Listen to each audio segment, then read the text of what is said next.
Kemudian untuk penyedia makan, minum, pengusaha UMKM itulah. Kalau dulu nilai peredarannya per bulan yang tidak terkena pajak itu di bawah 1 juta, sekarang di bawah 3 juta tidak kena. Jadi lebih bisa tidak terlalu membebani lah untuk UMKM. Itu salah satu bentuk support Kabupaten Nganjuk kepada pelaku UMKM. Berarti luar biasa sebenarnya aturan ini, Mbak ya? Iya. Untuk orang-orang luar kota ini justru melihat pariwisata di Kabupaten Nganjuk, contoh Pak Sedudo, Jolotundo, itu luar biasa gitu loh. Justru malah dari komen-komen dari orang luar yang melihat seperti itulah. Kenapa tidak kita yang dari Kabupaten Nganjuk juga menggalakkan pariwisata itu supaya lebih berkembang lagi. Karena dari pedagang sayur, bergerak semua itu, semua lini kayaknya. Bergerak. Dari persewaan mobil untuk mobilnya itu angkutan bergerak. Kemudian anak-anak yang terbiasa dari rumah tidak sarapan, nah itu bisa ikut makan bareng-bareng dengan teman-temannya.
Assalamualaikum warahmatullahi wabarakatuh. Salam sejahtera bagi kita semua. Salam, Om Swastiastu, Namo Buddhaya, salam kebajikan. Jumpa lagi bersama saya Randy Niko Ramanda di Gebrakan Wakil Rakyat DPRD Kabupaten Nganjuk. Sesuai dengan visi misi Nganjuk Nyawiji Bangun Deso Notokuto, DPRD dan sekretariatnya berperan mendukung terwujudnya Nganjuk yang maju dan bermartabat melalui pelayanan administrasi dan dukungan fungsi DPRD. Dan belum lama ini, DPRD Nganjuk telah menyelesaikan sejumlah perda strategis. Untuk membahas lebih dalam mengenai hal ini, sudah bersama saya, Wakil Ketua DPRD Nganjuk, Mbak Indah Sri Murtini, SH. Langsung saja kita sapa beliau. Selamat sore, Mbak Indah. Selamat sore. Baik, gimana kabarnya, Mbak? Alhamdulillah baik. Warahmatullahi wabarakatuh. Mbak, langsung saja. Dari hingga akhir 2025 ini, berapa perda yang sudah disahkan dan dianggap strategis oleh DPRD Nganjuk? Untuk jumlahnya saya nggak hafal. Oke. Terus kira-kira yang seingatnya Mbak? Yang terakhir adalah kami memparipurnakan pembahas tentang perda pajak daerah dan retribusi daerah. Baik. Itu ya. Sebelum itu ada juga perda parkir. Dan beberapa perda-perda yang lain. Baik, kalau kita bahas mengenai perda pajak daerah dan retribusi daerah, urgensinya untuk membahas itu apa sih, Mbak, menurut Mbak Endah?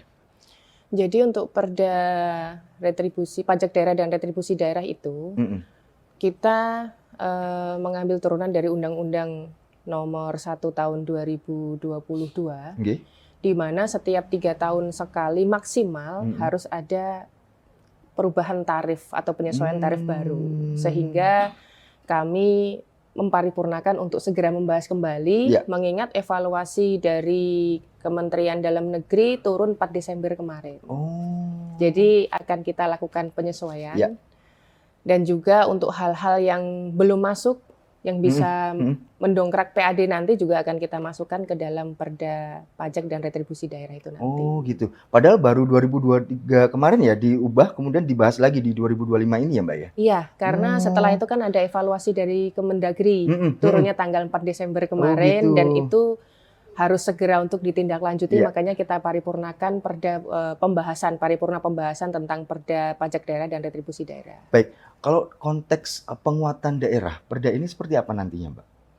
Jadi utamanya adalah untuk nyumbang PAD ya. Betul. Mengingat di Kabupaten Nganjuk, mungkin se-Indonesia juga mengalami ada pengurangan TKD sebanyak 275 miliar. Wow, Jadi untuk Nganjuk itu kenanya segitu ya? Iya, Nganjuk Wow, kena luar segitu. biasa ya. Sehingga yang bisa mendongkrak itu terutama adalah Perda Pajak dan Retribusi. Oke. Ada beberapa hal yang dirubah di dalamnya, yaitu mengenai waris misalnya. Mengenai waris, kalau dulu nilai pajak tidak terkena pajak itu 500 miliar, sekarang kita turunkan menjadi 300 miliar.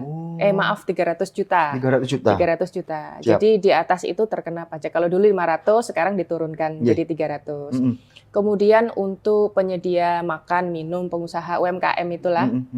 Kalau dulu nilai peredarannya per bulan yang tidak terkena pajak itu di bawah 1 juta, sekarang di bawah 3 juta tidak kena. Jadi lebih bisa tidak terlalu membebani lah untuk UMKM. Itu salah satu bentuk support Kabupaten Nganjuk kepada pelaku UMKM. Berarti luar biasa sebenarnya aturan ini Mbak ya, Iya, untuk kedepannya. Lumayan. Kemudian kos-kosan. Sekarang kan marak menjamur sekali kos-kosan, itu pun juga ada objek pajaknya. Dan juga aturan yang utama adalah bupati atau pemerintah pejabat yang berwenang sekarang bisa diberi kewenangan untuk memasang stiker ataupun banner ataupun papan penunjuk bahwa seandainya ada pelaku pajak, objek pajak yang tidak taat aturan atau kurang bayar atau terhutang, itu bisa kita pasangi plang supaya mereka bisa taat untuk membayar itu. Ada hukum sosial di situ yang muncul ya. Jadi banyak masyarakat yang bisa ngawal juga.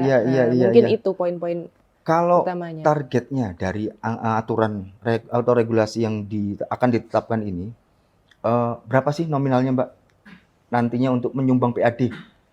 Kalau belum pajak itu bebas ya, belum ada, ya, atau bahkan belum. Kalau bisa sampai ratusan miliar ya Mbak ya? Iya, karena Perda Pajak ini kan masih dalam proses ya, kan macam-macam pajaknya di dalamnya ada, banyak, jadi rinciannya macam-macam, iya. Baik. Agak geser dikit ke Perda Parkir ya Mbak ya. Baik, selama ini realisasi parkir di Kabupaten Nganjuk itu menurut Mbak Endah seperti apa?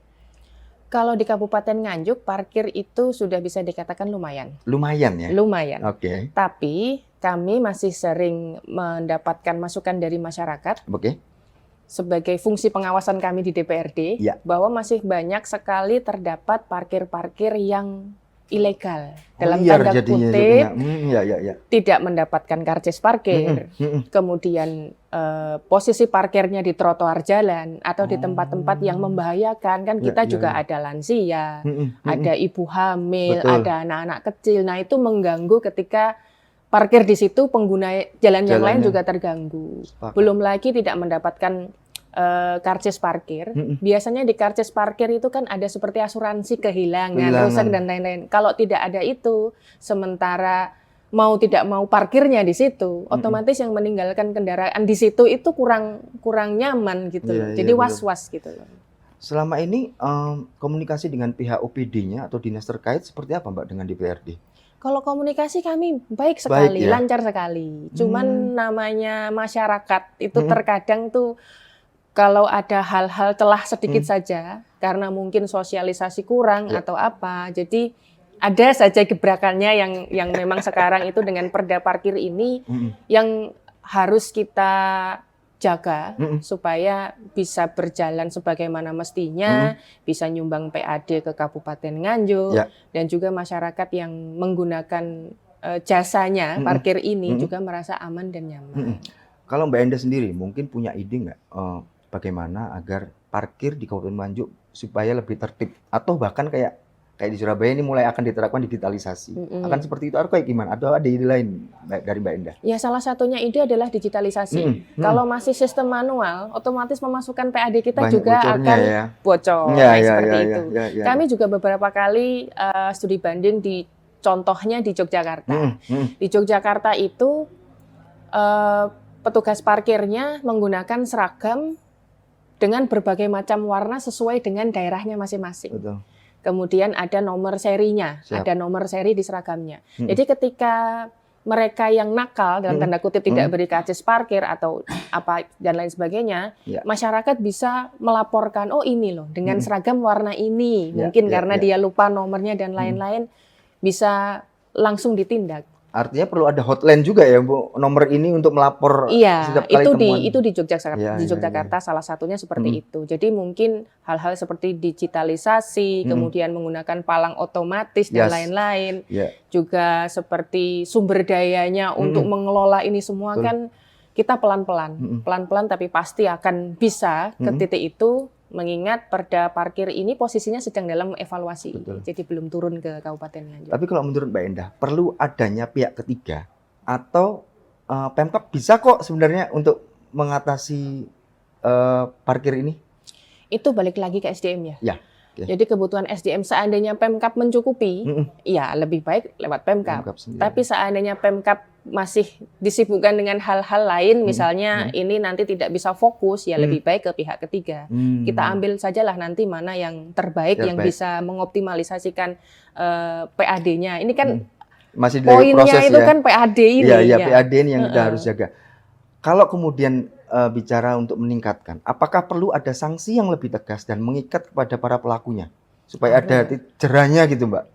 Menurut Mbak perlu ya? Ada kok. Sanksi harus ada. Kalau tidak, ya akan terus semena-mena. Seperti contohnya ketika ada event-event tertentu yang tiba-tiba saja parkir yang biasanya sepeda motor itu 1.000, mobil 2.000. Di event-event tertentu bisa jadi sepeda motor itu bisa 15.000.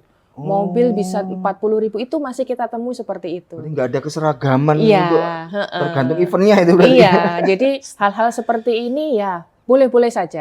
Tapi setidaknya kita akan ada komunikasi. Jadi tidak ada kebocoran parkir di segala lini. Jadi bisa jadi satu lah intinya. Siap. Kita bergeser ke arah pembangunan, Mbak. Dalam pembahasan KUA PPAS kemarin ya, APBD 2026. Ada visi makro pembangunan daerah yang diusung DPRD. Apakah itu ada visi makronya untuk APBD 2026 besok itu? Visinya kalau di DPRD itu janji politik. Janji politik ya. Kalau visi misi itu milik Pak Bupati sama Pak Wabub. Jadi kita itu koordinasi, kerjasama, kolaborasi jadi satu, bahwa yang menjadi visi misi kita bersama itu segala hal sebenarnya. Yang utama adalah mungkin infrastruktur ya. Banyak sekali jalan-jalan yang belum layak. Ini sudah pelan-pelan untuk tahun 2025 ini sudah banyak sekali yang mulai di hotmix, drainase sudah diperbaiki, patusan jalan untuk sawah dan lain-lain juga sudah mulai berjalan. Titik mana yang sedang berjalan nih, Mbak, kalau infrastruktur dari jalan tadi? Dari setiap kecamatan ada sudah mulai masuk. Sudah mulai. Ini kan sudah akhir tahun. Luar jadi biasa. sudah mulai hampir selesai. Ya? Benar-benar genjot untuk tahun ini. Iya. Kemudian pelayanan kesehatan juga ditingkatkan. Karena banyak sekali keluhan masyarakat memang yang sampai saat ini terus kita perbaiki, bahwa kalau datang sakit ke ini nanti takutnya ini. Masih banyak sekali masyarakat yang miskomunikasi. Siap. Dan juga kami juga harus bukan hanya menyalahkan ke masyarakat, tapi kami juga harus berbenah diri bahwa sosialisasi tentang aturan contoh BPJS ataupun UHC dan lain-lain itu juga harus kita sosialisasikan sampai masyarakat benar-benar paham. Betul. Apalagi yang kita kelola ini kan uang negara, bukan uang pribadi. Betul. Ayolah kita ikuti regulasinya bareng-bareng, mana yang kurang pas, sampaikanlah yang baik. Ya. Kalau sektor pendidikan, pripun, Mbak? Pendidikan juga prioritas, apalagi ada lagi program dari Pak Presiden ini Sekolah Rakyat. Kami juga berproses ke arah itu untuk mengikuti itu. Apa rencananya akan ada di sini atau kayak gimana? Ada di Nganjuk, insya Allah ada. Iya. Kalau saya geser ke isu wisata, Mbak, kita Nganjuk kan potensi wisatanya juga lumayan. Sedudo, Jolotundo juga glampingnya oke. Nah, menurut Mbak Endah, poin-poin apa saja yang kira-kira harus atau sudah ada dalam Perda Pariwisata?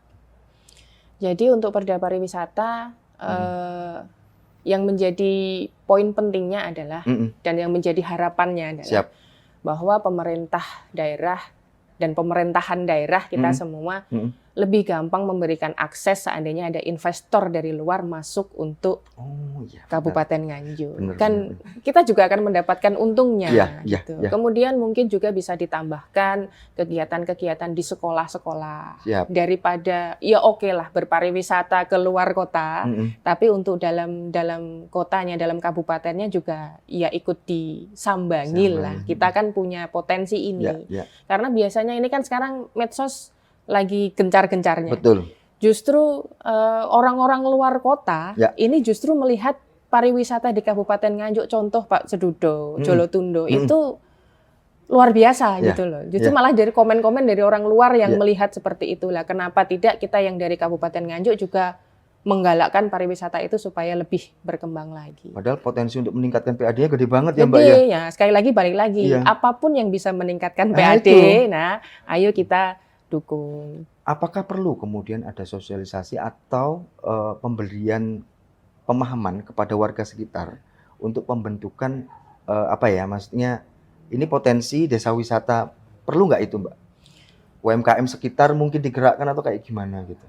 Seharusnya sudah terjadi, sudah ada sosialisasi seperti itu, kan itu juga meningkatkan UMKM sekitar, kemudian parkirnya juga nambah lagi.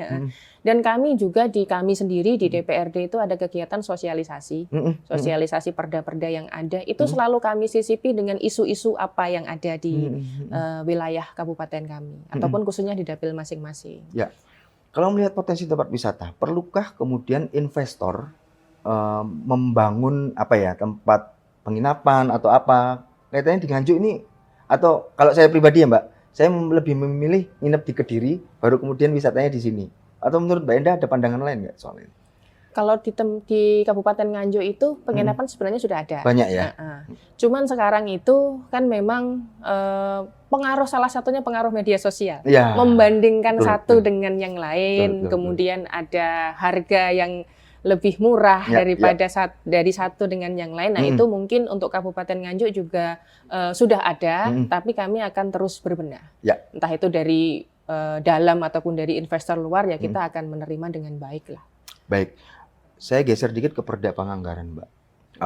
Dalam konteks penganggaran itu kan biasanya ada istilah dialokasikan secara efektif untuk kegiatan yang berpotensi menghasilkan PAD, bukan hanya pos belanja rutin. Nah menurut Mbak Endah, apa yang perlu dipertajam, apa yang perlu ditinggalkan atau diganti sekalian? Jadi kalau diganti sekalian kayaknya nggak ada. Nggak ada. Jadi untuk support kegiatan-kegiatan yang nambah PAD otomatis kita balik lagi seperti perda yang ada tadi, perda pajak dan retribusi daerah. Itu kan juga contohnya adalah minerba, mineral dan batuan. Itu masih ada tunggakan pajak yang terhutang yang belum terbayarkan. Nah, itu di bawah naungan Bapenda menggunakan sistem checker sekarang. Itu diharapkan untuk ada CCTV dari Komisi 3 kemarin menghimbau ada CCTV dan juga ada tapping box. Oh, gitu. Simpelnya saja, CCTV dan tapping box itu butuh anggaran untuk support. Nah, itu juga akan masuk di situ. Kemudian untuk parkir, palang pintu parkir otomatis, sistem digitalnya itu juga perlu anggaran. Nah, hal-hal kecil seperti itu menyambung dua perda yang kita bahas di depan tadi. Contoh kecil saja seperti itu, gitu loh. Dan itu masuk dalam pembahasan itu? Iya, ada. Di pembahasan komisi ada. Baik. Dari sejumlah legislasi yang sudah maupun akan dibahas, tantangan terbesar yang dialami oleh DPRD apa? Legislasi? Yes. Pertama adalah setiap perda yang sudah diundangkan di Kabupaten Nganjuk, kami masih terkendala, bukannya belum sama sekali, tapi masih ada kurang beberapa sosialisasi yang belum mendetail gitu. Jadi masyarakat masih ada penolakan ya? Iya, bukan menolak karena tidak tahu. Oh, ketidakpahaman ya. Ataupun mereka denial. Jadi misalnya ada bayar retribusi, ini itu sudah gampang lah atau apa. Nah, itu harus sering kita sosialisasikan. Karena apa? Karena infrastruktur yang ada di Kabupaten Nganjuk itu adalah berasal dari pajak Bapak Ibu sekalian. Iya, itu dari masyarakat balik ke masyarakat. Apalagi kita ada pengurangan TKD 2026. Jangan sampai kegiatan di Nganjuk ini yang kita harapkan kan ada pemasukan dari pajak betul. dan retribusi Betul. yang sudah berjalan tidak seperti biasanya, jadi semakin timpang gitu. Harapannya kan untuk menambah PAD ini kita bisa mengejar ketertinggalan 275 miliar tadi, meskipun tidak akan sampai sebanyak itulah, tapi mudah-mudahan bisa. Iya. Kalau perubahan itu kemudian perlu sinkronisasi dengan aturan yang di atasnya, ada nggak permasalahan itu, Mbak? Muncul tidak? Jadi pos-pos anggarannya jadi tidak maksimal gitu saja. Yang harusnya kita anggarkan, contoh kita mau membangun infrastruktur di kecamatan A misalnya, nominalnya senilai 1 miliar. Adanya pengurangan itu hanya bisa kita anggaran ke 500 atau 600. Tetap kita lakukan, hanya mengurangi pos jumlah anggarannya saja. Iya. Kalau selama ini, Mbak kan tadi sempat bilang bahwa saya juga sering turun, sering menemui masyarakat. Pelibatan mereka dalam pembahasan legislasi ini sejauh mana, Mbak? Jadi masukan dari masyarakat itulah yang menjadi salah satu dasar kami ketika pembahasan perda. Berarti mereka penting banget ya? Sangat penting sekali. Jadi setelah perda diundangkan pun kami ada sosialisasi perda. Kita sosialisasikan. Baik. Ketika mau pembahasan, ada sosialisasi raperda. Oke. So kita menampung masukan dari masyarakat, kita sampaikan perdanya seperti ini, raperdanya seperti ini. Kira-kira masukan dari Bapak Ibu seperti apa? Siap. Kira-kira setelah perda ini nanti diundangkan, apakah Bapak Ibu berkenan untuk ikut menjaga perda ini seperti apa? Karena kalau hanya mengandalkan Satpol PP misalnya, kan hanya berapa sih? Sementara kita butuh masyarakat terus memberi masukan kepada kami. Terakhir tapi belum terakhir, Mbak. Ini terkait MBG. Oke. Program MBG kan sudah keluar sama Pak Presiden ya. Apakah itu mendapat sambutan hangat dari masyarakat dan bagaimana DPR membaca program ini? Sambutan itu di mana-mana saya rasa ada pro dan kontra. Pasti. Tapi yang sejauh ini kami lihat banyak yang menyetujui program ini. Gitu. Karena ini selain untuk anak-anak, untuk siswa, juga bisa meningkatkan ekonomi masyarakat. Oh bisa ya? Bisa, karena dari pedagang sayur. Bergerak semua itu, semua lini kayaknya. Bergerak. Dari persewaan mobil, untuk mobilnya itu angkutan, bergerak semua. Kemudian anak-anak yang terbiasa dari rumah tidak sarapan, nah itu bisa ikut makan bareng-bareng dengan teman-temannya. Nah hal-hal seperti itu yang menggerakkan ekonomi, juga seperti program Pak Presiden untuk menjaga anak ini supaya sebelum belajar itu perut harus kenyang dulu. Nanti kan kalau kita anak-anak belajar kondisi perut belum kenyang kan ya tetap tak akan bisa maksimal. Logika tanpa logistik nggak jalan itu, Mbak ya. Ya. Betul, seperti itu. Jadi semuanya perekonomian bergerak seperti itu. Ada catatan nggak terkait program? Sebenarnya bagus, tapi perlu begini nggak? Ada nggak catatan dari Mbak Endah? Kalau dari saya secara pribadi, yang saya tahu di Kabupaten Nganjuk ini sudah baik, sudah bagus. Cuman ada beberapa yang saya bilang tadi kontra itu karena miskomunikasi, adanya kurangnya pemahaman. Bukan hanya di Kabupaten Nganjuk sebenarnya, saya juga sering iseng-iseng lihat medsos atau berita. Untuk MBG ini kan ada 2 porsi anggaran. Ada yang porsi kecil dan porsi besar. Yang porsi besar itu dianggap 15.000 untuk semuanya untuk makan. Padahal kan hanya 10.000. Yang 5.000 itu kemana? Seringkali ditanyakan pertanyaannya begitu ya pasti ya. Skeptisnya mereka. Jadi ya itu sekali lagi kami lewat kegiatan kami sosraper ataupun reses, kami selalu mensepil itu supaya masyarakat di bawah paham. Ini program manfaatnya banyak loh untuk masyarakat yang pedagang UMKM, untuk anak-anak juga banyak. Ayo kita dukung. Jangan hanya karena dikomporin kanan kiri karena tidak tahu detailnya berapa, seperti 15.000 tadi, 10.000 dikira 15.000 tadi. Akhirnya jadi rame. Itu masih ada beberapa, tapi alhamdulillah sejauh ini lama-kelamaan masyarakat di Kabupaten Nganjuk sudah mulai paham. Sudah mulai paham ya. Iya. Program lain dari Pak Presiden ada sekolah rakyat. Sejauh mana, Mbak, di Nganjuk? Ini masih proses saja, masih proses persiapan di situ. Tapi DPRD sendiri gimana menyikapinya dengan sekolah rakyat ini? Ya, kita mendukung. Apakah memang perlu banget kayak gimana? Kalau kita mendukung untuk program Presiden. Baik, peran DPRD itu kan tidak hanya legislasi, tapi ada juga pengawasan ya Mbak ya. Dari sejumlah perda yang sudah diketok, bentuk pengawasannya nanti seperti apa? Apakah Mbak Endah punya strategi khusus supaya pelaksanaannya di lapangan bisa maksimal untuk menaikkan pendapatan asli daerah? Pripun, Mbak? Jadi balik lagi seperti yang saya sampaikan tadi, kita butuh peran serta masyarakat. Siap. Perda yang ada di Kabupaten Nganjuk ini memang kami yang membahas. Tapi itu untuk kepentingan kita semua. Siap. Entah secara langsung atau secara tidak langsung, itu juga untuk Kabupaten Nganjuk. Yang dimana ada masyarakat Nganjuk di situ. Jadi harapannya ya kami memang memiliki fungsi pengawasan, tapi kami juga tetap meminta tolong kepada masyarakat luas untuk membantu. Karena kami pribadi mata hanya ada 2, sementara masyarakat ini ada ribuan gitu. Kami tetap minta tolong dibantu agar ada hal-hal yang kurang pas, yang mungkin ditemui di bawah, sampaikanlah kepada kami. Bukan hanya kepada saya, tapi ke 50 anggota dewan ataupun pemangku kebijakan yang lain yang ada di Kabupaten Nganjuk. Siap. Mbak, ini terakhir saya minta statement jenengan untuk memberi pesan dan arahan kepada masyarakat supaya ikut sama-sama membangun Kabupaten Nganjuk supaya lebih baik. Mau kameranya di sana 1 atau 2 menit aja, Mbak. Ya, Bapak Ibu sekalian, Mas, Mbak yang berasal dari Kabupaten Nganjuk, yang merasa memiliki Kabupaten Nganjuk, marilah kita bareng-bareng untuk menjaga Kabupaten Nganjuk kita tercinta. Kita jaga supaya terus harmonis, semakin maju, semakin berkembang. Karena kalau bukan kita, siapa lagi? Kita bersama bareng-bareng.